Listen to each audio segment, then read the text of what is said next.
Bismillahirrahmanirrahim. Assalamualaikum dan salam sejahtera kepada semua murid-murid yang dikasihi.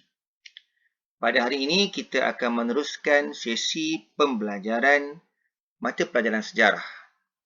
Pada hari ini kita akan belajar tentang dua tajuk penting di dalam buku teks. Yang pertama, negeri-negeri yang membentuk Malaysia, dan yang kedua, maklumat tentang tokoh-tokoh pemimpin tempatan yang telah banyak berjasa memperjuangkan kemerdekaan negara kita, Malaysia. Murid-murid diminta melihat dan merujuk buku teks sejarah tahun 6 mulai muka surat 8 sehinggalah muka surat 11. Baiklah, marilah sama-sama kita lihat buku teks bersama dengan cikgu untuk memahami tajuk kita pada hari ini. Okey, kita lihat. Negeri-negeri yang membentuk Malaysia. Pembentukan Malaysia telah diisytiharkan oleh Tunku Abdul Rahman Putera Al-Haj pada 16 September 1963. Adakah murid-murid masih ingat bilakah tarikh pembentukan negara Malaysia? Ya, pada 16 September 1963. Baik, dalam gambar peta yang terdapat di dalam buku teks, boleh juga lihat pada slide yang cikgu paparkan ini, negeri-negeri yang bergabung dan membentuk Malaysia ditunjukkan dalam peta di bawah. Baik, kita lihat dulu peta semenanjung Malaysia. Ya, dari negeri utara, mula dari utara, negeri Perlis, Kedah, Pulau Pinang, Perak, Kelantan, Terengganu, Pahang, Selangor, Negeri Sembilan, Melaka, Johor dan Singapura. Murid-murid sudah tentu mengetahui bahawa ada beberapa negeri yang tidak mempunyai sultan, iaitu negeri Pulau Pinang, negeri Melaka dan negeri Singapura. Itu dalam peta semenanjung Malaysia. Kita lihat permasyhuran Malaysia yang diambil daripada Arkib Negara Malaysia. Arkib Negara ialah satu jabatan kerajaan atau pejabat kerajaan yang menyimpan sejarah negara Malaysia dari dahulu sehinggalah sekarang. Kita baca bersama.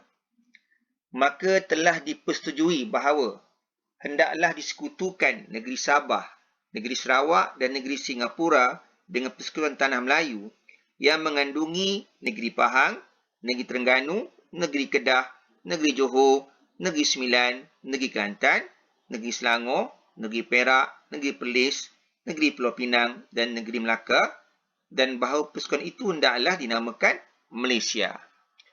Inilah permulaan negara kita diberi nama Malaysia. Ini bermaksud sebelum 16 September 1963, negara kita cuma disebut Persekutuan Tanah Melayu. Jadi murid-murid kena ingat tu, bilakah mulanya ditubuhkan negara Malaysia.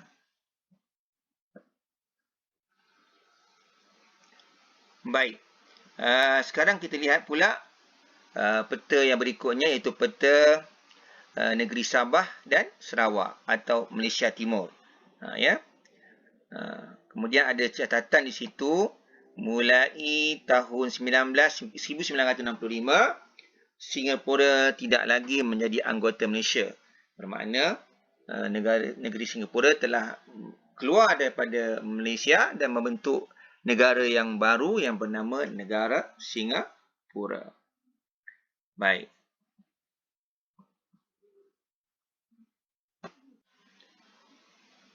Baik murid-murid, sekarang kita lanjutkan pelajaran kita pada hari ini.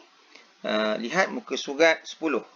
Kita akan cuba belajar dan mengenali tokoh-tokoh pemimpin negara kita yang banyak berjasa semasa pembentukan negara Malaysia. Baik, kita lihat sama-sama. Yang pertama, pemimpin yang perlu kita kenali, yang paling utama, yang paling penting ialah Tunku Abdul Rahman Putera Al-Haj. Telah menyatakan gagasan pembentukan Malaysia. Beliau telah melawat Sarawak dan Borneo Utara untuk menerangkan matlamat pembentukan Malaysia.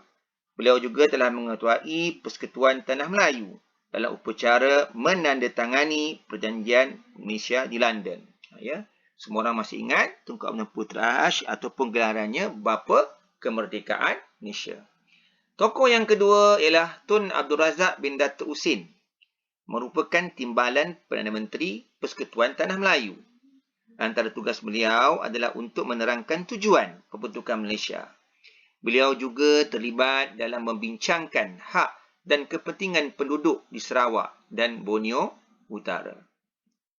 Seterusnya, yang ketiga, Lee Kuan Yew merupakan pemimpin utama Singapura yang menyokong pembentukan Malaysia untuk menghalang ancaman komunis di Singapura.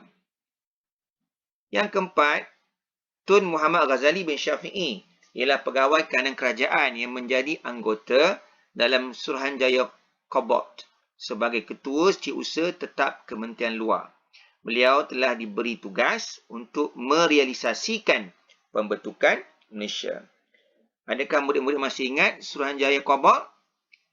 Apa fungsinya? Baiklah, cikgu ingatkan semula. Suruhanjaya Kobot ni ditubuhkan oleh kerajaan British ataupun kerajaan Persekutuan Tanah Melayu bersama kerjasama dengan pihak British di London untuk bertanya pendapat rakyat Sabah dan Sarawak sama ada mereka bersetuju untuk menyertai negara Malaysia. Jadi, hasil daripada kajian mereka didapati bahawa kebanyakan atau majoriti rakyat Sabah dan Sarawak bersetuju untuk menyertai negara Malaysia. Seterusnya, pemimpin yang bernama Tun Datu Mustafa bin Datu Harun yang mengasaskan United Sabah National Organisation USNO dalam menyokong pembentukan Malaysia.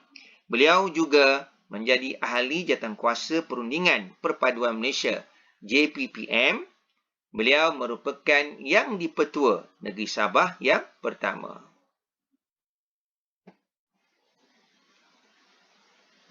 Seterusnya murid-murid, pemimpin yang keenam iaitu Tun Muhammad Fuan Stephens, merupakan pengasas United National Kadazan Organisation UNCO telah menyokong pembentukan Malaysia.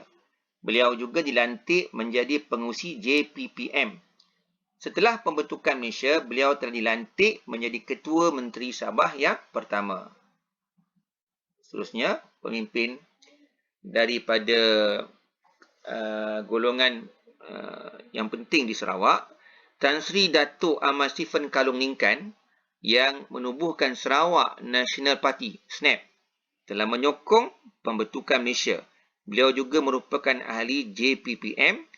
Selepas pembentukan Malaysia, beliau telah dilantik sebagai Ketua Menteri Sarawak yang pertama. Okey. Seterusnya, pemimpin yang seterusnya yang bernama Tun Temenggung Jugah, anak Baring, merupakan pemimpin Parti Pesaka Anak Sarawak, Pesaka. Antara tanggungjawab beliau adalah bagi mendapatkan sokongan penduduk Bumiputera untuk menyokong Sarawak menyertai pembentukan Malaysia. Beliau telah dilantik menjadi Menteri Persekutuan dan Menteri Hal Ehwal Sarawak selepas pembentukan Malaysia. Pemimpin yang terakhir yang cuba kita kenali pada hari ini ialah Tan Sri Datuk Amar Ong Kiwi, keturunan Cina daripada masyarakat Cina di Sarawak. Memainkan peranan penting dalam penubuhan Sarawak United People's Party SUPP.